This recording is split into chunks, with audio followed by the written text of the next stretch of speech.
Është lëshuar në përdorim rruga kryesore asfaltuar në fshatin Turçani Madh në komunën e Gostivarit. Në përurimin e saj morën pjesë përfaqësues të pushtetit lokal në krye me kryetarin e komunës Valbon Limani, i cili u mirëprit nga banorët me tort ku shkruaj faleminderit kryetar.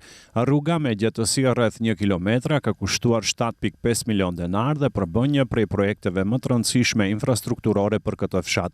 Kryetari Limani theksoi se kjo ka qenë një kërkesë e kahmoqme banorëve, e cila më në fund është realizuar. Ai gjithashtu paralajmëroi edhe disa investime të tjera që pritet të zhvillojnë gjatë periudhës në vijim në varësi të kushteve atmosferike.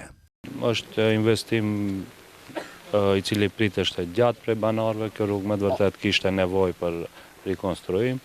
Ja tash është tërësisht e rikonstruar dhe besoj që dukshëm do ta përmisoj lëvizjen dhe kualitetin e jetës të këtë fshatrave të cilët gravitojnë në këtë pjesë. Gjithsesi do të vazhdojmë edhe me projekte të tjera, sipas kushteve atmosferike, projektet që vijojnë. Vazhdojmë me punë, por nëse kemi kushte do të fillojmë edhe me disa projekte të tjera. Banorët e Turçanit të Madh kanë mirëpritur këtë investim duke cilësuar si një premtim të mbajtur pas afro 2 dekada shpritje. Jemi shumë të kënaqur dhe falenderojmë kryetarin Limani që mbajti fjalën e dhënë, thon banorët. E kena prit që 20 vjet. Që 20 vjet. Ama falemender kryetarit edhe ne ka bo këtë rrugë kështu, diçka.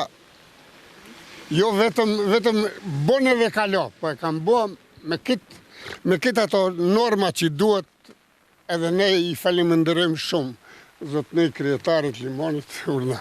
Në periudhën e ardhshme në këtë fshat pritet të shtrohen me pllaka bekatoni dhe 3 rrugica të tjera përfshirë atë që çon drejt varrezave të fshatit.